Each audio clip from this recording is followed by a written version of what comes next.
வணக்கம் நண்பர்களே. இப்போ சொல்ல போறது ஒரு ஒப்பீடு, கம்பேரிசன் அப்படியெல்லாம் எடுத்துக்க வேணாம். பொதுவாக ஆன்லைன்ல அந்த சோசியல் மீடியால மக்களுடைய மனநிலை என்னவா இருக்கு, அப்படி அவங்க என்னவா யோசிக்கிறாங்க அப்படிங்கிறத உங்களோட ஷேர் பண்ணிக்கிறேன். அவ்வளவுதான்.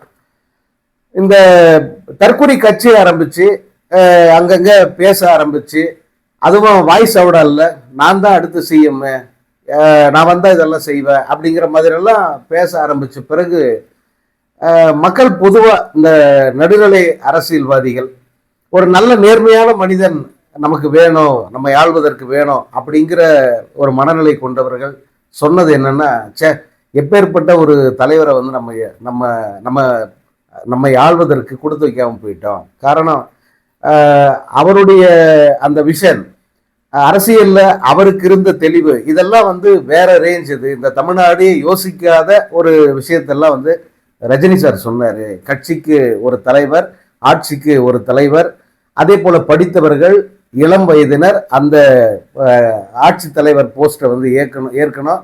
அதுல தவறுகள் நடந்தால் கட்சி தலைவர் தட்டி கேட்பாரு, அல்லது ஆட்சியாளரை கூட தூக்கிடுவாரு. இந்த மாதிரியான கொள்கைகள் எல்லாம் அவர் முன் வச்சார். ஆட்சி முறை இப்படி இருக்கணும் அப்படிங்கிறதெல்லாம் ரஜினி சொன்னாரு. அதே போல அந்த ஊழல் அப்படிங்கிறதுக்கான இடமே இல்லாத அளவுக்கு என்னென்ன என்னால் பண்ண முடியும் அப்படிங்கிறதெல்லாம் ரஜினி சார் ஒரு பெரிய ஒரு தொலைநோக்கு பார்வை அவருக்கு இருந்தது. அதே போல நான் இந்த மலிவான அரசியல் பண்ண மாட்டேன், முக்கியமா யாரையும் நான் திட்ட மாட்டேன், எனக்கு பகையாளியே கிடையாது, எனக்கு எல்லோரும் நண்பர்கள் தான், அவங்க என்ன வேணா சொல்லிட்டு போட்டோம், அப்படிப்பட்ட ஒரு அரசியலை அவர் முன் வச்சார். ஆனா அது சாத்தியப்படல. பல காரணங்கள், பல நிர்பந்தங்கள், அதே போல காரணங்கள், அதன் காரணமா அவரால் வர முடியல, அது வேற. ஆனா வர முடியாமல் போன அந்த சூழல்ல அந்த அந்த ஒரு இடத்தை பயன்படுத்திட்டு யார் வர துடிச்சு நின்று இங்க ஆட்டம் போடுறான் அப்படின்னு பார்த்தா, முழுக்க முழுக்க ஒரு சுயநலவாதி, ஒரு பச்சோந்தி, மக்கள் விரோதி, இன்னி அளவுக்கு கூட மக்களை பற்றிய அக்கறையோ உண்மையான மக்கள் பிரச்சனை பற்றிய புரிதலோ இல்லாத ஒரு தவிட்டு தற்குறி இங்க நின்றுகிட்டு இருக்கானே அப்படின்னு அவ்வளவு பேர் வருத்தப்பட்டாங்க. இன்னைக்கு பாத்தீங்கன்னா இந்த 3 நாட்களாக அது அந்த தனி மனித ஒழுக்கம் அப்படின்னு இருக்க அந்த வகையில் கம்பேர் பண்ணி பார்த்துக்கிட்டு இருக்காங்க. இதுல கம்பேர் பண்றதுக்கெல்லாம் இம்மி அளவுக்கும் தகுதி இல்லாத ஒரு தற்குறி இந்த விஜயெல்லாம் பேசவே கூடாது. ஏன்னா ரஜினி ரேஞ்ச் எல்லாம் அப்படி. அவர் உண்மையான ஒரு மனிதர், உண்மையாவே அந்த குடும்பத்தை நேசிப்பவர். பசங்களுக்கு ஒண்ணு அப்படின்னா அவரை விட முன்னாடி போய் நின்று அதை பார்க்கிறவங்க வேறு யாரும் இருக்க முடியாது. ஏன்னா தன்னுடைய பிள்ளைகள், தன்னுடைய மகள்கள், அவங்களுக்கு ஒரு நல்லது அல்லது அவர்களுடைய ஒரு அனைத்து விஷயங்களிலுமே ஒரு தகப்பனா முதல்ல நின்று எல்லாத்தையும் முன்னெடுத்து செய்யறது யாருன்னா அது ரஜினி சார் தான். அவர்கள் தனி வாழ்க்கையில் ஒரு முடிவு எடுக்கிறாங்க, அதற்கு அவருக்கு விருப்பம் இல்லைன்னா கூட பசங்க லைஃப் முக்கியம், அவங்க மனசு தான் முக்கியம், உடனே அதுக்கு ஒத்துக்கிறார். இப்போ 2வது மகள் விவாகரத்து பண்றாங்க, ஒத்துக்கிறாரு. அடுத்து மறுமணம் செய்யறதுக்கு அவங்க தயாராகிறாங்க. மனமுவந்து முதல் திருமணத்தை விட மிக பிரம்மாண்டமா 2வது திருமணத்தை நடத்தி வைக்கிறார். மிகப்பெரிய சீர்திருத்தவாதி அந்த இடத்துல. அவர் கற்பனைக்கும் எட்டாத அளவுக்கு அந்த கல்யாணத்தை அவர் செஞ்சு வச்சாரு. அதுல ரஜினியினுடைய அந்த அவருடைய அந்த இதெல்லாம் பார்த்த பெண்ணியவாதிகள் அவ்வளவு பேரை ரஜினி கொண்டாடினாங்க. அதே போல முதல் மகள் அவங்களும் விவாகரத்துன்னு நிக்கிறாங்க. அவர் எந்த விதமான பேட்ச் ஒர்க் பண்றதுக்கு அவர் முயற்சி பண்ணல. அவங்க முடிவு என்னவோ அதை நான் ஏத்துக்கிறேன், அவ்வளவுதான். யாரையும் அவர் குறை சொல்ல, எந்த விதமான அந்த முகசொலிப்பும் அவர் காட்டல. அது தொழில்னு வந்துட்டா படம் பண்றாங்க, முதல் மகள் படம் பண்றாங்க, கால்ஷீட் கேட்கறாங்க, கொடுக்குறாரு, படம் நடிச்சு கொடுக்குறாரு. 2வது மகள் படம் பண்றாங்க, கால்ஷீட் கேட்கறாங்க, நடிச்சு கொடுக்குறாரு. படம் எப்படி ஓடிச்சு ஓடல அது வேற விஷயம். அடுத்து படம் பண்றாங்க, அதுக்கு ப்ரமோஷனுக்கு அவர் போய் நின்று உதவி பண்றாரு. இது ரசிகர்கள் சிலர் முணுமுணுத்தாலும் கூட அதெல்லாம் நீங்க பேசக்கூடாதுன்னா, என் பொண்ணுங்க விஷயம், என் பசங்களுக்கு என்ன தேவையோ நான் செய்வேன் அப்படின்னு நிற்கிறார். அதே போல ஒரு கணவனாக ஒரு தாம்பத்தியத்தை கிட்டத்தட்ட அரை நூற்றாண்டு காலமாக அதை ஆரோக்கியமாக அவர் மெயின்டைன் பண்றாரு, ஒரு முன்னுதாரணமாக திகழ்றாரு. இந்த தமிழ் சினிமாவிலேயே ஒரு முன்னுதாரண தம்பதிகள் அப்படின்னா அது அவங்களத்தான் சொல்லணும். அப்படி இருக்காங்க. அதை பலர் இதை வந்து ஒரு பல வீடியோக்கள், அதாவது ரஜினி வந்து பல்வேறு மேடைகளில் பேசிய வீடியோக்கள், அந்த கிளிப்பெல்லாம் வந்து கட் பண்ணி போட்டு இந்த மாதிரி ஒரு மனிதரை பார்க்க முடியுமா, இப்படிப்பட்டவர்களா இந்த சமுதாயத்துக்கு இந்த மக்களுக்கு தலைவராக வந்திருக்கணும், எல்லாத்துலேயும் முன்மாதிரியா இருக்கார், எல்லாத்துலேயுமே முன்மாதிரியா இருக்கார். ஒரு தனி மனிதனாக அல்லது ஒரு குடும்பத்தின் தலைவனாக, தகப்பனாக, எல்லாத்திலையுமே முன்மாதிரியாக இருக்கிற இவரெல்லவா வந்திருக்கணும் தலைவரா, அந்த இந்த நாட்டுக்கு ஆட்சியாளரா அப்படின்னு சொல்லிட்டு அவங்க அது கேட்குறாங்க. அது ஒரு ஆதங்கம் தான், இவர் வராமல் போயிட்டார் என்ற ஆதங்கத்தில் இந்த கம்பேரிசன் ஓடுது. ஆனால் ஒரு பன்னாட அவனை எல்லாம் வந்து மனிதன் அப்படின்னு கூட சொல்லக்கூடாது. இந்த நேரத்தில் வந்து சூப்பர் ஸ்டார் ரஜினியினுடைய கடந்த காலத்தில் நடந்த ஒரு விஷயத்தை அவங்க இங்கே கொண்டாந்து வச்சு, இவர் என்ன ரொம்ப யோக்கியமா, இவரும் கூட இப்படி இருந்தாரு அப்படின்னு கொண்டாந்து ஒரு சம்பவத்தை கொண்டாந்து அங்கே நிப்பாட்டுறாங்க. இது வந்து 80களின் ஆரம்பத்தில் பத்திரிகைகளில் கிசுகிசுக்கப்பட்ட ஒரு விஷயம். அது அவர் பெரிதாக கிசுகிசுல சிக்காதவர் ரஜினி, ஆனா பெரிதாக கிசுகிசப்பட்ட ஒரே விஷயம் அதுதான், ஒரு நடிகையோடு அவரை தொடர்புபடுத்தி அவர் 2 பேருக்கு திருமணம் ஆகிடுச்சு அப்படின்னு சொல்லிட்டு ஒரு செய்தி வந்து வருது, முக்கியமான பத்திரிகைகள்லாம் வருது. அந்த செய்தியை பார்த்து ரசிகர்கள் எல்லாருமே கொஞ்சம் அதிர்ச்சி தான், திரையுலகமே கூட அது அதிர்ச்சி ஆச்சு. ஆனா அது அன்றைக்கு பிற்பகல் 12 மணிக்குள்ள அந்த செய்திக்கு கிளாரிட்டி வந்துருச்சு, கிளாரிட்டி கொடுத்துட்டாங்க. அது வந்து முழுக்க முழுக்க ஒரு வதந்தி தான், அது உண்மை அல்ல அப்படின்னு சொல்லிட்டு அவர்கள் ரஜினி தரப்புல இருந்தும் வந்துருச்சு, அதே போல அந்த சம்பந்தப்பட்ட நடிகை தரப்புல இருந்து வந்துருச்சு. இந்த திரையுலகி பெரியவர்கள், இயக்குனர் பாலச்சந்தர், இவங்க எல்லாரும் கூட வந்து அது பொய்யான செய்தி, தவறான செய்தி, தயவு செஞ்சு இதை பரப்பாதீங்க அப்படின்னு சொல்லிட்டு அந்த செய்திக்கு மறுப்பு தெரிவிச்சுட்டாங்க. இது எந்த அளவுக்கு பொய்யானதுங்கிறத நிரூபிக்கிறதுக்காகவே அடுத்தடுத்த படங்கள்ல இருவரும் சேர்ந்து நடிச்சாங்க. அந்த நடிகையும் சரி ரஜினியும் இருவரும் சேர்ந்து நடிச்சாங்க.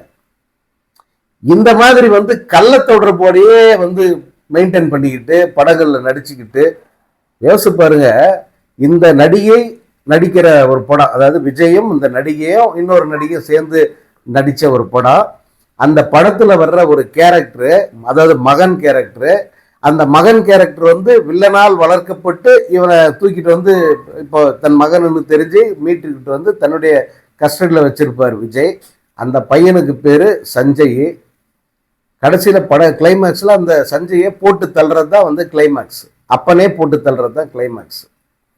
இப்போ அப்ப வந்துட்டு அந்த சிம்புவோட அந்த இது வருது இல்ல, ஒரு எமோஜி, இந்த சாரி ஒரு ஜிஃப் ஒன்று வருது இல்ல, அப்ப தெரியல இப்ப புரியுது அப்படின்றாங்க. அது போல இப்ப யோசிச்சு பார்த்தா அடப்பாவி, இதனடா இது இவ்வளவு கேவலமான மென்டாலிட்டியா, யாரா இப்படி எல்லாம் யோசிப்பாங்க? ஒரு பெத்த அப்ப தன்னுடைய படத்துல தன் மகனையே வில்லனாக்கி கடைசியில அவனை போட்டு தள்ளுற மாதிரி அவனா சீன் வைப்பானடா அப்படின்னு யோசிக்க தோணுது இல்ல. அப்படிப்பட்ட ஒரு நபருக்கு வக்காலத்து வாங்குறதா நினைச்சுக்கிட்டு ரஜினி விவகாரத்தை இழுத்துதல விடுறாங்க. ரஜினிக்கு அப்ப அப்படி இல்லையா? எது கூட சேர்க்கிறாங்க? அது ஒரு காசிப் அப்படின்னு சொல்லிட்டு அது அதோட வந்து முடிஞ்சு போச்சு. அதுக்கப்புறமா திரும்ப அந்த நடிகையே பல முறை வந்து பேட்டி எடுத்திருக்காங்க, எந்த இடத்துலயுமே வந்து அவங்க அத உண்மைன்னு சொன்னதே இல்லை. அவ்வளவு ஏன் வெளிப்படையானா எம்ஜிஆர் காலத்து நடிகை, அவங்களோட வந்து ரஜினிக்கு தொடர்பு இருந்தது, 2 பேரும் திருமணம் செஞ்சுக்க முயற்சி பண்ணாங்க. அது எம்ஜிஆர் வந்து கண்டிச்சாரு, கடுமையான ஒரு பனிஷ்மெண்ட் கொடுத்தாரு அப்படின்லாம் வந்து அவங்க பேசுறாங்க. இப்ப கூட அதை பேசுறாங்க. அது அந்த சம்பந்தப்பட்ட நடிகை இன்னும் இருக்காங்க, அவங்க கிட்ட பலர் வந்து அவங்க பேட்டி எடுத்துட்டாங்க. அவளையே ரஜினி சாரோட பிஆர்ஓவே வந்து பேட்டி எடுத்துட்டார். அவங்க அதை சிரிச்சுக்கிட்டே அதெல்லாம் ஒண்ணுமே கிடையாதுங்க, அதெல்லாம் பொய்யுங்க, அப்படியெல்லாம் எதுவும் நடக்கலை, அந்த மாதிரி வந்து தலைவரும் வந்து எந்த விதமான இதுவும் செய்யலை அப்படின்னு சொல்லிட்டாங்க. அதே போல ரஜினியை கூட அதை மறுத்துட்டாங்க. ஆனா அந்த காசிப்பை இப்போ வரைக்கும் வந்து ஓட்டிக்கிட்டு இருக்காங்க. அப்படி அந்த காசிப்பை பிடிச்சி தொங்குறானுங்க, நிஜத்துல இவ்வளவு கேவலமா நடக்குதுரா அப்படின்னு சொல்லிட்டு எழுதுனா அதுக்கு இதை கொண்டாந்து குறுக்கு கொண்டாந்து நிப்பாட்டுறாங்க. எவ்வளவு இழிவான ஒரு புத்தி பார்த்தீங்களா இது? உடனே வந்து இதெல்லாம் வந்து எதுவுமே நடக்காத இருக்குமா, ரஜினி வந்து அவ்வளவு உத்தமரா அப்படின்னா, இது ஆரம்ப நாட்கள்ல கிசுகிசுக்குவாய் எல்லாருமே வந்து அந்த கிசுகிசுல சிக்கி இருக்காங்க. பலர், கமலுக்கு இல்லாத கிசுகிசுவால் அது எல்லா நடிகர்களுக்குமே இருந்திருக்கு. ஆனா அதை வந்து கிளியர் பண்ண வேண்டியது ஒரு நடிகரோட கடமை.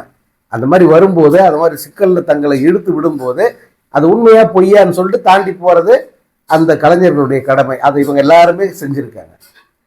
அதெல்லாம் இல்லைப்பா பொய்ப்பா, இதுக்கு எனக்கு சம்மந்தமே இல்லை அப்படின்னு சொல்லிட்டு கடந்து போயிருக்காங்க. லைஃப் வந்து கிளியராக இருக்குது. இது இன்னைக்கு வரைக்கும் அவர்கள் ஆதர்ச தம்பதிகளாக வாழ்ந்துக்கிட்டு இருக்காங்க, ரஜினியும் லதா ரஜினி அவர்களும். இவங்க சொன்ன கிசுகிசுக்கப்பட்ட அந்த நடிகள் அவங்க பாட்டுக்கு அவங்களுடைய லைஃப்பை வந்து அவங்க வாழ்றாங்க. ஆனால் இங்கே ஒரு கள்ள தொடர்பு இருக்கு, என்னுடைய கணவனை பிரியரன்ட்டு ஒருத்தர் போய் டிவோர்ஸ் அப்ளை பண்ணுறாங்க. அந்த வழக்குக்கு சம்பந்தமே இல்லாம ரஜினியை கொண்டாந்து கோத்து விட்டு போறான் ஒரு அயோக்கிய பையன். இதை விட இது பத்திரிகை வேலை பார்க்கறது அப்படிங்கிறத விட இது பியூரா மாமா வேலை பார்க்கறதுக்கு சமம். இதை விட ஒரு அயோக்கியத்தனை எங்கேயாவது இருக்குமா? அதை இப்ப இந்த அண்மையில வந்து இதை நான் பார்க்க நேர்ந்தது. உண்மையிலே வந்து இப்படி ஒரு இழிவான பிறவிகள்கிட்ட உண்மையாவே திருப்ப கேட்கிறேன், அப்படி எவ்வளவுதான்டா காசு வாங்கினீங்க அவங்ககிட்ட? அவ்வளவு காசு கொட்டி கொடுத்துட்டானா? ஏன்னா பொண்ணு வாங்கின சம்பளம் மொத்தத்தையும் கொடுத்தா கூட வந்து இவ்வளவு விட்டு கொடுக்க முடியாதுடா. அப்படி ஒரு கேவலமான ஒரு ஆதரவை வந்து இந்த கோஷ்டிக்கு வந்து பண்ணிக்கிட்டு இருக்காங்க. சரி, அந்த இளவு ஏதோ ஒன்று ஒழிட்டு போட்டோம்.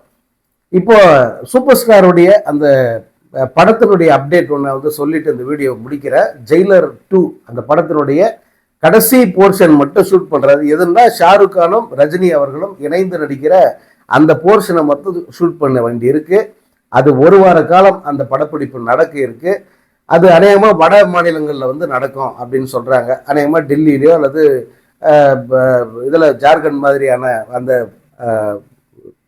டீப் நார்த் இந்தியன் ஸ்டேட்ஸ் அதில் வந்து நடக்கிறதுக்கு வாய்ப்பு இருக்கு அப்படின்னு வந்து சொல்றாங்க. அது முடிஞ்சிருச்சுன்னா சூப்பர் ஸ்டாருடைய அந்த ஜெயிலர் 2 படம் முழுமையாக வந்து நிறைவு பெற்றது அப்படின்னு சொல்லிடலாம். அதற்கு அடுத்து தலைவர் 173 அதை ஆரம்பிக்கலாமா அப்படிங்கிற ஒரு ட்வீட்டோட நேற்று அந்த படத்தினுடைய வேலைகள் வந்து தொடங்கியிருக்காங்க. அதாவது ஸ்கிரிப்ட் முழுசா ரெடி ஆயிடுச்சு. பவுண்டட் ஸ்கிரிப்ட் கையில் வச்சுருக்கிறாரு சிபி சக்கரவர்த்தி. அதனோட வந்து சூப்பர் ஸ்டார் ரஜினிகாந்த் படத்துக்கு முன்பாக நின்றபடி அந்த பவுண்டட் ஸ்கிரிப்டோட ஒரு போஸ்ட் கொடுத்து ஒரு படத்தையும் ஸ்டில்ல வெளியிட்டாங்க. அதே போல் அந்த படத்தினுடைய ஏடிக்கள் அசிஸ்டன்ட் டைரக்டர் யாருங்கிற அந்த டீட்டெயிலையே வந்து அவர் ஒரு படமாக எடுத்து போட்டு அவர் சொல்லிட்டாரு. ஸோ இந்த படத்தினுடைய வேலைகள் நேற்றிலிருந்து வந்து தொடங்கியிருக்கு. அது ப்ரீ ப்ரொடக்ஷன் வேலைகள், தயாரிப்புக்கு முன்பு செய்ய வேண்டிய வேலைகள் எல்லாம் வந்து அவங்க சீன் பிரிக்கிறதுலேருந்து என்னென்ன ஷூட் எங்கே நடத்துறது என்னங்கிறதெல்லாம் அவங்க வந்து ரெடி பண்ண போகிறாங்க. இன்னும் சரியாக ஒரு மாத காலம், இந்த ஒரு மாத காலம் ப்ரீ ப்ரொடக்ஷனு. அதுக்கப்புறம் தமிழ் புத்தாண்டு தினத்தன்று இந்த படத்தினுடைய படப்பிடிப்பு தொடங்க போகுது. அதில் சூப்பர் ஸ்டார் ரஜினிகாந்த் அவர்கள் கலந்து கொள்ள போகிறார். இதுதான் அவருடைய அடுத்த படத்தினுடைய அப்டேட், ஜெயிலர் படத்தினுடைய அப்டேட்.